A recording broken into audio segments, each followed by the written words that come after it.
Segmen Santai Celik Rakyat bersama Sir Muhammad Anwar Fahmi Haridas bin Abdullah selaku Presiden Pertubuhan Kebajikan Masyarakat Sivil Melaka.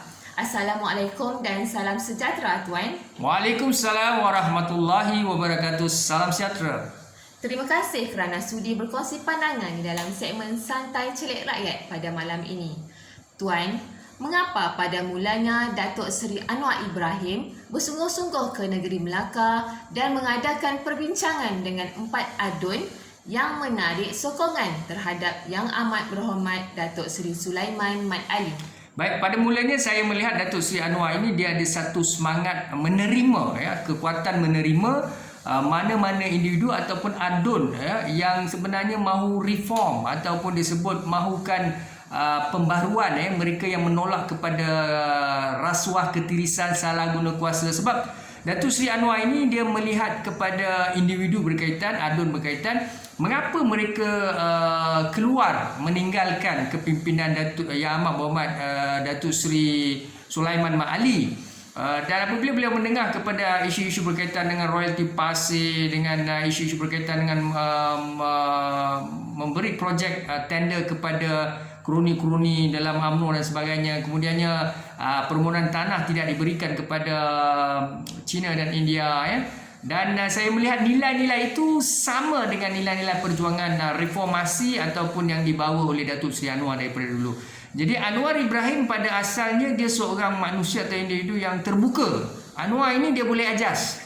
Yang tak boleh adjust ni parti-parti lain. Nanti saya sebutlah kenapa Jadi yang keduanya saya melihat sebab itulah kita melihat Anwar Ibrahim dia teruja dan dia melihat sama ada dia adakan pilihan raya ataupun DUN tidak dibubarkan. 11 adun pakatan dicampur dengan 4 orang ini sudah pasti kerajaan baru dapat dibentuk.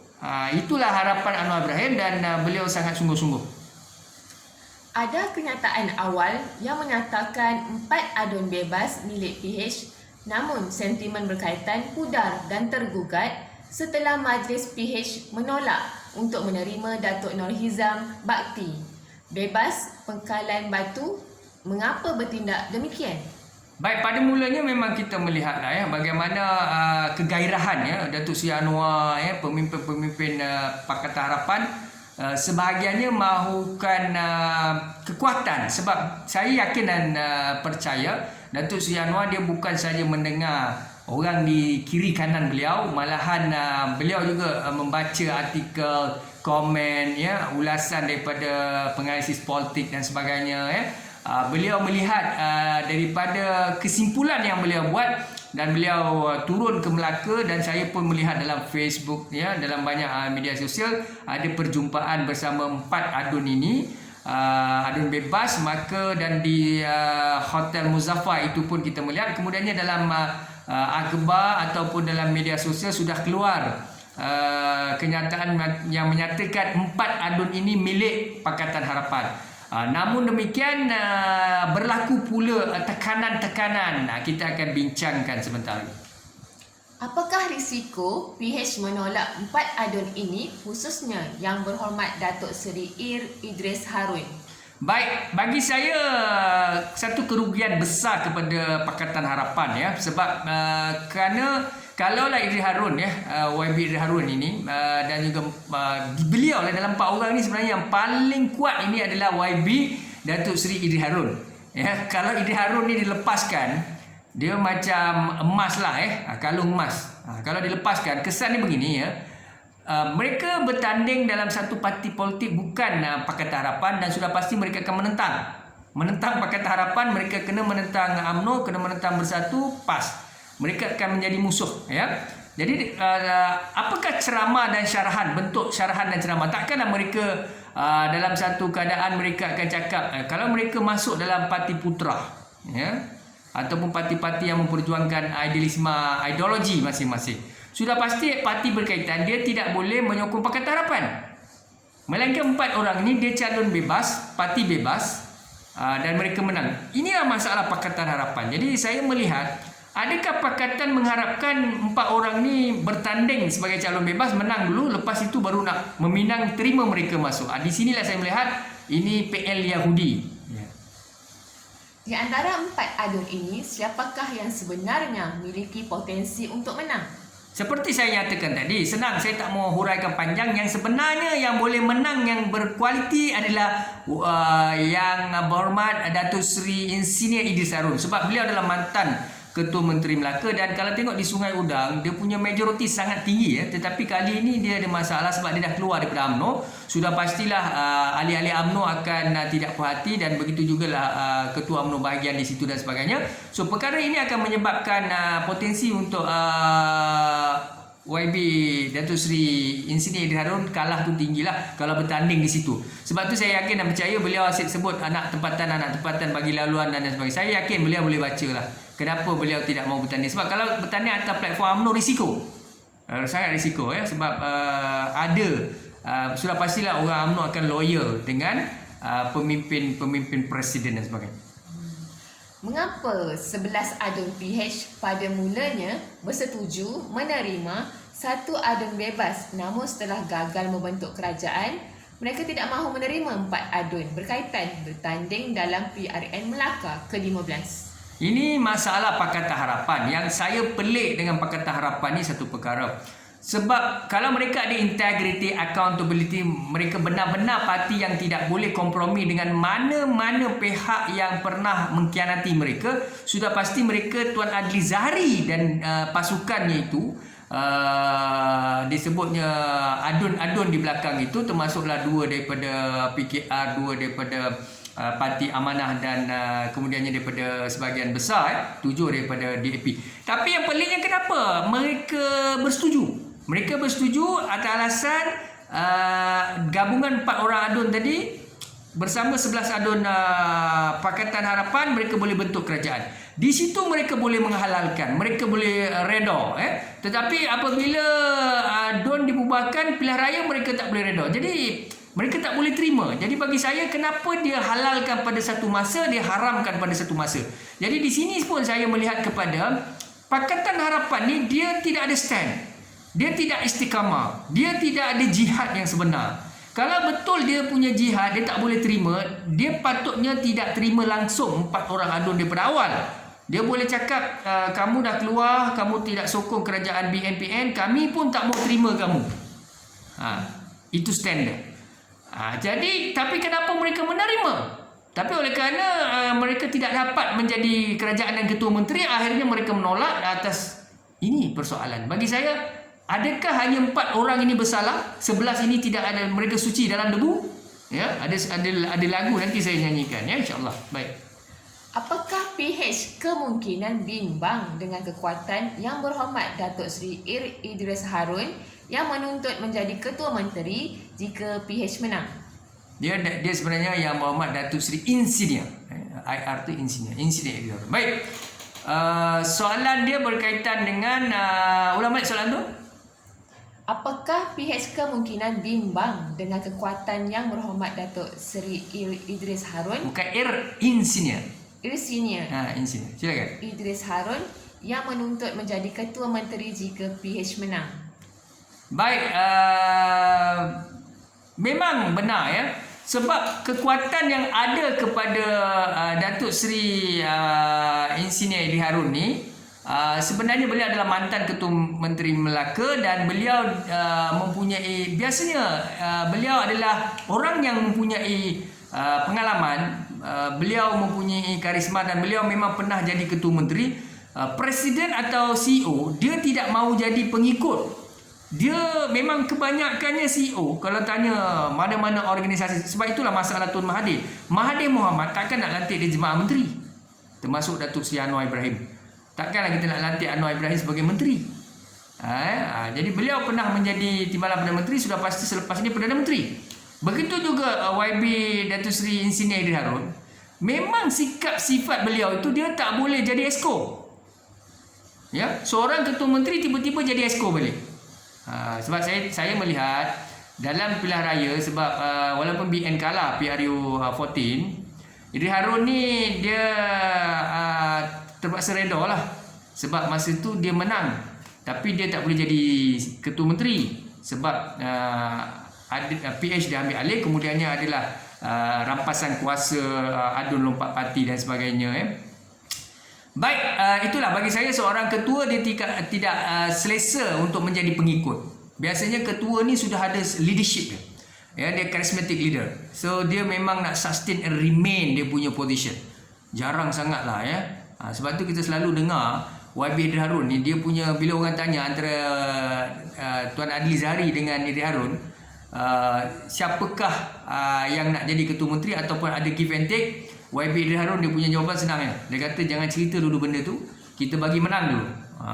Jadi saya boleh baca lah ya. Saya pengasih, saya boleh baca apakah yang cuba disampaikan. Itu memang bukan beliau seorang, kebanyakannya pemimpin memang macam tu ya. Mengapa sentimen pengundi akar umbi menolak penerimaan Pat Adun PH? Adakah semua ahli parti PH terlibat? Baik, mengapa mereka menolak? Sebenarnya ialah sebab kalau 4 kerusi tu diberi pada 4 orang ni, sudah pasti ahli-ahli di bawah yang ada pun tak boleh bertanding kalau di Melaka lah. Kalau di Melaka, ketua cabang dalam PKR, Amanah dalam DAP, mereka yang menunggu ya, yang di belakang tu menunggu seat tu tak dapat. Sebab apa? 4 orang dah diberi oleh Pakatan Harapan kepada orang senior ni, 4 orang ni. Jadi orang-orang baru kat akar umbi yang beria-ia sungguh-sungguh di negeri Melaka, khususnya negeri Melaka lah, yang di Kedah, di Selangor yang bunyi tu dia sebab benda lain. Kebanyakan di negeri lain sebab isunya adalah sentimen ya. Sebab kalau kita tengok adun daripada adun DAP ni yang masuk ni, Nurizam Nurizam, Datuk Nurizam Hasan Bakti ni, dia ni sangat-sangat kasar bahasa dia ya dengan DAP. Dia keluarkan kenyataan-kenyataan yang menyakitkan hati DAP lah, dalam dewan ya, dalam perbahasan, dan cara dia melompat tu pun dengan dia kata dia tak boleh terima filosofi ataupun ideologi DAP, dan dia mahu memperjuangkan Melayu. Saya mahu perjuangkan Melayu, saya mahu perjuangkan Melayu. Lepas tu adalah bahasa kesat yang keluar semua tu. Ini menyebabkan DAP terluka lah ya, terluka. Dia bukan sebab yang lompat saja, malahan terluka hatinya, tak tahulah apa dia tusuk pakai ni, macam orang tusuk watermelon dengan pisau kan. Macam itulah hati tu dicucuk kan. Tapi itulah saya kata, nak bandingkan, saya tidak faham lah mengapa mereka tak boleh maafkan orang, sedang Allah boleh maafkan orang tapi apa pun bergantung pada prinsipal DAP ya. Adakah DAP sempurna? Adakah PKR sempurna? Adakah UMNO sempurna? PAS sempurna? Adakah saya sempurna? Adakah Puan sempurna? Jadi persoalan ni tak ada siapa sempurna. Kenapa kita mesti bongkak takabur, riak ya? Ego, tak boleh terima sebenar-benar taubat nasuha Kamu jangan bakil, rugilah kamu ya. Baik. Mengapa Datuk Seri Anwar Ibrahim boleh diterima oleh DAP sedangkan beliau berasal daripada UMNO dan menentang DAP dan PAS pada tahun 1990-an? Ini masalah DAP. Sebenarnya mereka ni bukan DAP sajalah. Bagi saya, Datuk Seri Anwar Ibrahim ni memang anak kesayangan Tun Dr. Mahathir. Daripada abing dibawa masuknya Anwar Ibrahim menyertai UMNO, Barisan Nasional, untuk menarik sokongan ulama dan golongan profesional, penjawat awam, anak muda, mahasiswa. Sebab itu Mahathir Mohamad ni dia bijak sampai sekarang. Mahathir ni bijak sampai sekarang Baik, tetapi masa itu Anwar Ibrahim kalau tengok di Dewan Rakyat dia akan menentang PAS, dia akan menentang DAP. Sebab masa itu dia menyokong kuat UMNO dan BN. Tapi kalaulah Tun Mahathir tidak pecat Anwar Ibrahim, PKR ni takkan wujud. Tak pernah ada PKR pun. Reformasi pun kita takkan dengar. Tapi ada hikmah jugalah benda ni berlaku. Tetapi ada hikmah setiap satu yang berlaku. Cumanya saya punya persoalan itulah. Soalan dia tanya, Anwar Ibrahim sendiri pun pernah menentang Lee Kim Siang habis-habisan dan PAS. Ketika beliau berada dalam UMNO, macam-macam Anwar Ibrahim sebut sebab kalau tengok rekod YouTube dan sebagainya kita boleh baca. Tapi apabila Anwar Ibrahim dipecat oleh Tun Mahathir, kemudiannya berlakulah parti ditubuhkan reformasi bersih dan sebagainya, PKR ini, dan DAP boleh bersatu dengan Datuk Seri Anwar Ibrahim sebab nilainya sama, value-nya sama, perjuangannya sama. Reformasi itu memang itulah yang dikehendaki oleh DAP, itu juga mahu diperlukan. Dan antara mereka, bukan itu saja, DAP PKR ini dia perlu dia berpaut ya, ataupun dia isi dengan kuku antara mereka. Sebab DAP mahu memenangi undi Melayu dia susah. Sebab dia parti Cina. Walaupun dia ada beberapa orang Melayu sekarang ni lah, dia mula tarik sikit-sikit orang Melayu ni ya, India 1-2 orang ya. Tetapi DAP ni sangat sukar. Jadi bila dia rapat dengan Datuk Seri Anwar, dengan aura Anwar Ibrahim, dengan PKR ni, dia dapat diterima oleh Melayu. Itu cerita dia. Jadi bagi saya, kenapa Anwar Ibrahim yang pernah menyumpah, maki dan sebagainya PAS dan DAP pada satu ketika 1990-an boleh diterima selepas Anwar dipecat sebab mereka mahu menang. Mereka mahu menang sebab mereka kena buang ego, sombong ya, di antara DAP dan Anwar Ibrahim, PKR dan sebagainya. Mereka kena bersatu. Tapi persoalannya, kenapa 4 orang adun yang lompat ni sekarang, walaupun Datuk Nurizam Hassan Bakti ni dia maki hamun DAP dan sebagainya, tapi tak boleh terima. Padahal benda ni adalah kalaulah 4 orang itu bertaubat nasuha, sebenar-benar taubat adalah taubat nasuha, Allah pun terima. Tapi apa bagus sangat PH ni sampai dengan penyokong-penyokong akar umbi sampai, saya tak yakin semua orang lah. Saya tak yakin. Dalam Anwar Ibrahim ni saya nampak dia memang boleh terima. Sebab itulah dia datang ke Melaka beria sangat, berjumpa orang 4 orang ni, dan dia pun pujuk bawa ke Hotel Muzaffar dan sebagainya. Lepas tu keluar pula statement pada awalnya yang kata 4 orang adun ini milik PH, tapi selepas tu berubah. Tekanan orang mempengaruhi dan sebagainya. Apakah yang sedang dilakukan oleh UMNO dan presidennya di dalam percaturan politik di PRN Melaka ke-15?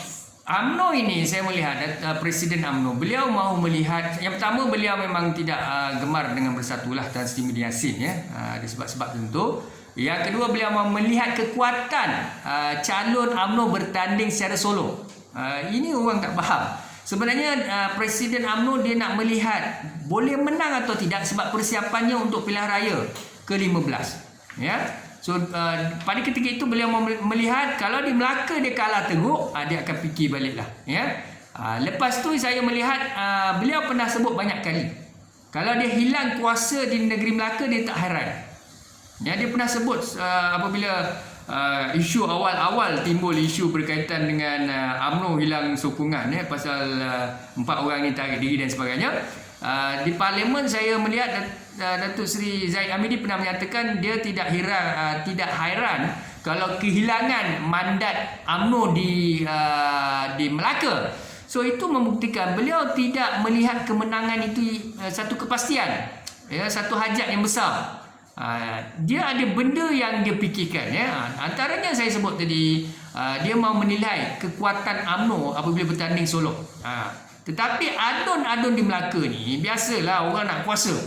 Dia memang nak jadi, dia excited sangat yang nak jadi ketua menterinya beria-ria kan. Yang nak jadi adun yang ada dalam lama-lama yang dah beberapa abad di Melaka ni tak mau turun. Seperti mana yang Datuk pemuda Pergerakan Pemuda UMNO Malaysia menyatakan, Ashraf ya, Datuk Ashraf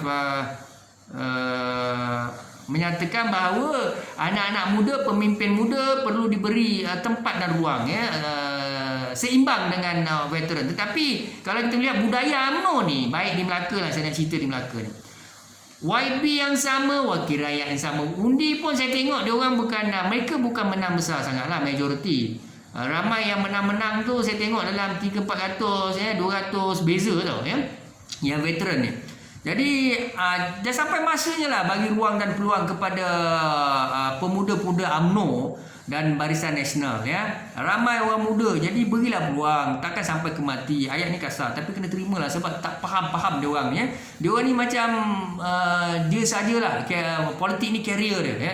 Dia sokong UMNO, dia taksub dengan UMNO, tapi agendanya adalah dia dapat kerusi. Itu je cerita dia. Cubalah orang muda ambil alih, dia tak dapat. Lepas tu kita tengok dia punya sokongan tu pada UMNO macam mana. Ini masalah orang lama ni. Dia menyokong UMNO macam nak mati, tapi sebab apa dia nak sit setiap 5 tahun. Tapi kalau cuba UMNO tak bagi dia, lepas tu kita tengok apa dia punya sokongan tu macam mana. Adakah sama ataupun dia tinggalkan nasib kamu lah orang muda, aku perhati je sebab aku tak dapat seat. Ya, ini bagi saya tu. Saya kata kalau orang lama ni berjiwa besar, cukup lah. Dah 20 tahun, 30 tahun berjuang dalam UMNO, macam-macam dah dapat. Umur pun dah lanjut, 70 hal 80, bagilah ruang. Kesian pemuda-pemuda UMNO, puteri UMNO. Saya bukan orang UMNO, tapi saya kempen lah untuk orang UMNO. Kesiankan anak muda, balancekan, seimbangkan. Ya, sila. Mampukah UMNO dan BN menang BRN Melaka ke-15? Sukar. Sebab apa? Sebab saya melihat UMNO bertanding solo. Ya, kalau kita main bola sepak, kita ada 11 orang atau katakan 7 side ada 7 orang. Yang nak menentang dengan 7 side tu ataupun kita punya opponents ataupun musuh kita, satu pasukan lain, 3 lawan 7 boleh menang ke? Tak boleh, ya, unless kita ada David Copperfield. Kenal David Copperfield, ya? Saya gurau je lah. Unless kita ada jin Islam, ya, kita bawa jin Islam, ya, bawa lah ke Melaka. Jadi kalau UMNO menang, jangan cakap saya, tapi saya punya analisa tu adalah kemungkinan UMNO menang tu tak ada lah. Menang maknanya dia boleh perintah Melaka tu ataupun dia boleh memimpin Melaka, ini sangat sukar bagi saya. Dan sebenarnya PAS, saya sebut sikit PAS dia tak ada merit. Jangan marah orang PAS. Pak Syah jangan marah, saya minta maaf, Ustaz. PAS tak boleh menang. PAS ni dia tak ada sokongan di Melaka. Di Kelantan champion. Kalau letak saya di Kelantan, minta maaf tuan-tuan, ya. Saya takkan menang di Kelantan, ya, sebab itu memang kubu kuat dia. Melaka tak boleh pergilah PAS. Yang boleh UMNO, yang paling kuat dalam pembangkang ni UMNO sebenarnya. Ya. UMNO ni dia paling kuat. Bersatu tak ada. Bersatu ramai akan tumbang, ya. Pejuang memanglah surrender. Kenapa pejuang surrender? Saya yakin dan percaya, walaupun Tun Mahathir menyatakan beliau ada sebab tak mau dia boycott pilihan raya ini, tetapi bagi saya secara personal, pejuang kalau masuk Melaka dia tak boleh menang. Dia masih baru, dia perlukan. Dan saya nampak Tun Mahathir ni dia licik, dia bijak, ya.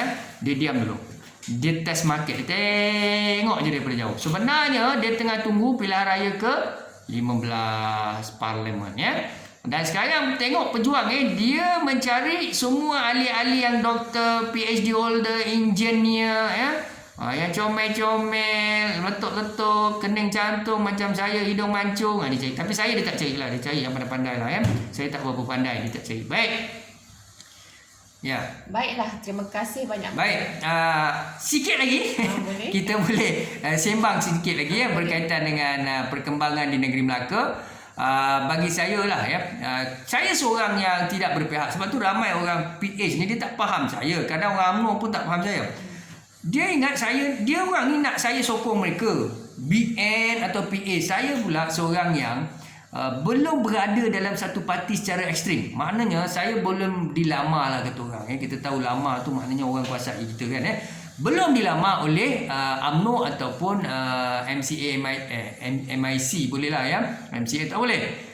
Kemudiannya DAP ke PKR, PH, dia belum lama. Jadi saya ni seorang yang tidak ada terikat dengan mana-mana parti politik.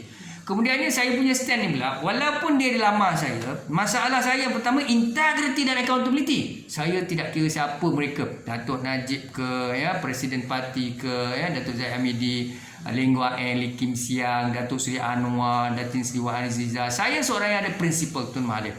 Kalau perkara itu mereka memang terlibat dalam rasuah, maka saya tentang. Saya tidak setuju. Mereka kleptokrat, saya tak boleh. Presiden parti akur, tak macam tu, ya. Jadi sebab itu bagi saya gunakanlah cara profesional saya hormat, tetapi pada satu tahap tu kalau presiden sendiri korup, saya tak boleh terima. Ini berlaku pada Khairi Jamaluddin. Khairi dilihat sebagai menentang Datuk Najib, menentang Datuk Najib dan Datuk Zahid Hamidi. Mereka punya hubungan tak apa cantik, tak berapa rapat. Sebab Khairi ni dia ada integriti, sebab dia telah diberi tekanan. Banyak orang pertikai Khairi Jamaluddin sebagai Ketua Pergerakan Pemuda UMNO Malaysia. Kenapa dia tak tegur Datuk Najib masa kes One Malaysia Dana? Dia menyokong Datuk Najib. Lepas itu Khairi kata dia menyesal, dia kesal dengan apa yang berlaku semua tu. Daripada situlah Khairi belajar. Dan Khairi Jamaluddin ni, dia sekarang Menteri Kesihatan ya. Ramai orang tak faham dia. Dia sebenarnya Lee Kim Chiang cabah dia. Kalau Khairi menjadi Menteri Kesihatan Malaysia, adakah kadar statistik COVID boleh diturunkan, kematian dan sebagainya? So itu cabaran. So Khairi sahutlah cabaran tu. Sebab itu dia tegas.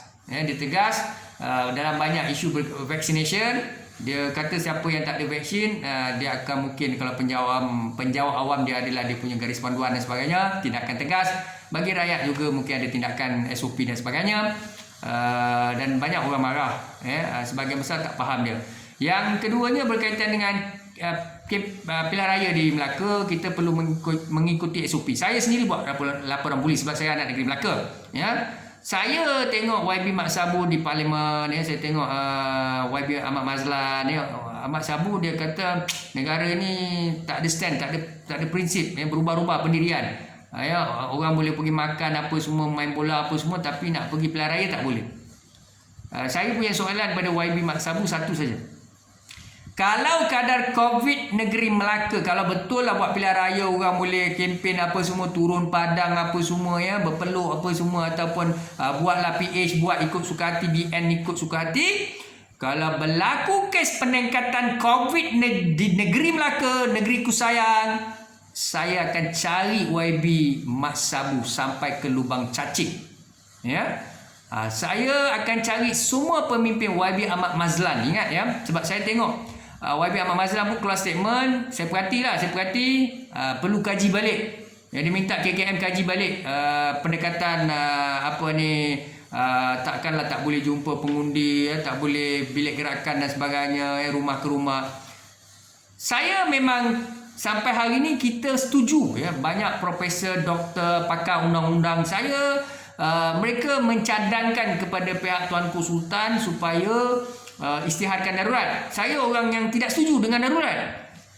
Saya beritahu pada pakar-pakar perundangan dan sebagainya, mereka pun tegang urat. Ada yang tak bersefahaman dengan pandangan saya, ada yang pandang saya macam melihat saya tidak faham, masih mentah dan sebagainya. Tapi apa pun sebenarnya saya kata dalam norma baru, dalam dia sebut Internet of Things, kemudiannya kita ada Industri 4.0, teknologi, budaya baru, norma baru, pendidikan di sekolah, di universiti dan sebagainya, kita buat virtual, ODL dan sebagainya. Jadi banyak benda kita boleh tukar. Tukar daripada metod yang face to face kepada teknologi. Kenapa election tak boleh? Amerika boleh buat, Singapura boleh buat, New Zealand, Korea Selatan boleh buat. Apa masalah Malaysia? Lantik saya Perdana Menteri, saya buat, saya gurau. Maknanya you have to assign the right person to hold the right position in the right moment. Ini masalah orang ni tak nak buat. SPR tak nak buat. Orang dah sampaikan, saya dah sampaikan 2 tahun lepas, siap siaga dengan pilihan raya online, digital. Tak mau buat. Dia ada sebab tu tak nak buat tu. Nanti saya cerita nanti besok pagi baru habis ceramah hari ini. Baik. Sebab itulah saya melihat di sini bahawa kalaulah dan saya harapkan KKM sustain, maintain. Sebenarnya kita tak perlu takut. Benda ni kun fayakun. Kuasa, kedudukan, pangkat, darjat, pingat takkan kekal lama. Tuan-tuan yang pemimpin yang kemaruk kat atas tu 15 tahun, 20 tahun, umur dah 100 tahun pun nak jadi pemimpin. Orang muda tak boleh naik, golongan profesional tak boleh naik. Apa ini dia sebut, pensyarah, pencen, penjawat pencen, profesor dan sebagainya, think tank, usaha entrepreneur. Tuan-tuan lah yang kemaruk dengan jawatan tu, baik di Parlimen Dewan Rakyat, cuba kongsi rezeki, turun bagi anak muda, bagi entrepreneur, bagi profesor dan think tank. Mereka ni banyak idea, orang baru, semangat baru, jiwa baru, bagilah. Kemaruk kuasa semua, bawa ideologi politik. Kau jaga aku jaga kau. Aku Perdana Menteri, kau Jemaah Menteri. Aku Ketua Menteri, kau Exco. Macam okey Datuk Seri. Kami sokong Datuk Seri. Kami duduk beratur di belakang. Samalah BNPH, apa-apa parti. Inilah masalah Malaysia. Kalau kita nak turunkan semua pemimpin lama ni susah, sebab dia orang tak nak turun. Apabila mereka turun, kita akan ada pembaruan. Dari segi rasuah ni kita boleh atasi. Sekarang ni kebanyakan pemimpin veteran korup. PH sebutnya, BN sebutnya PH. Bila tanya